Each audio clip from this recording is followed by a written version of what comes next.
Hi! Here's another recipe perfect for the holidays.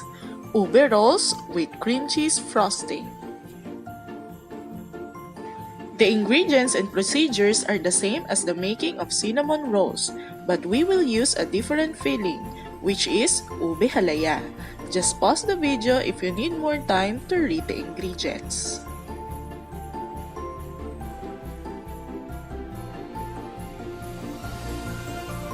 Let's start by making the dough. Combine the flour, salt, sugar, and baking powder. Mix the dry ingredients and set aside.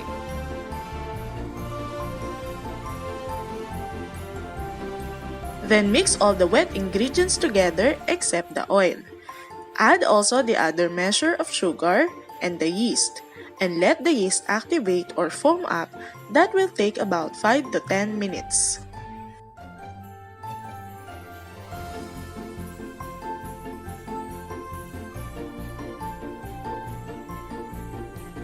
This is to ensure that the yeast will help the dough to rise.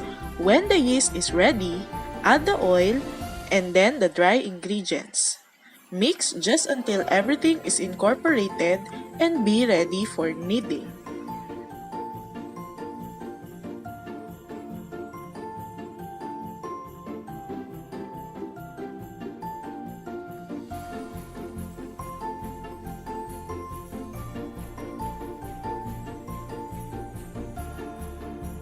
Place the mixture on a floured surface and start kneading the dough. This will be very sticky at first, so make sure to lightly oil your hands before starting. To knead the dough, just fold and push the dough like so. Use your fingers to fold and use the back of your hands to push the dough away from you.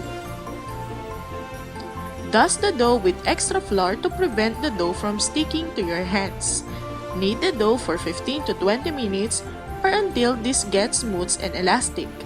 You can always use electric mixer to make this easier and faster.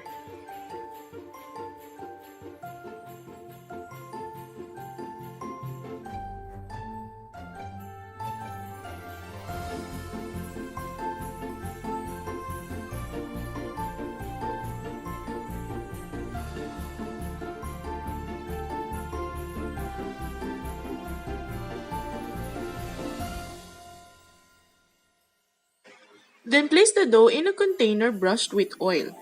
Brush also the dough with oil so that the dough won't dry up. Cover and wait for this to double in size, which might take about 20 to 30 minutes. While waiting, prepare your pan by lightly brushing this with oil and place a baking paper. This helps to easily unmold the bread easily after baking. When the dough has doubled in size, release some gas by punching the dough. Then, divide it into two. You can make 2 clusters of ube rolls with this dough. Work one at a time and set the other half of the dough aside while working on the other half. With the use of rolling pin, evenly flatten the dough into a rectangular shape and get ready to spread the filling on the dough.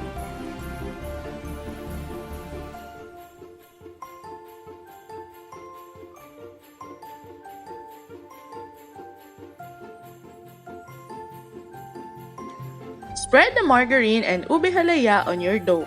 I recommend adding grated cheese if you want ube cheese rolls. I just don't have enough cheese to use for the filling today. Then roll out the dough like so. When you spread your filling, make sure to save some space on the side so that you can easily seal the edges of your ube roll.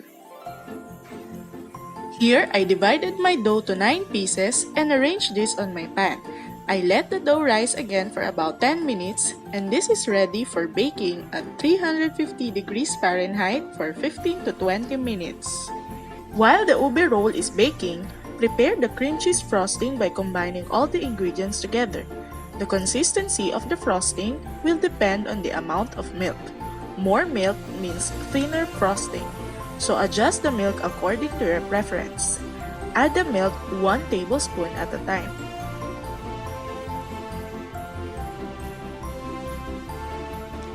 Here's the overall fresh from the oven. Let this cool a little bit before drizzling the cream cheese frosting.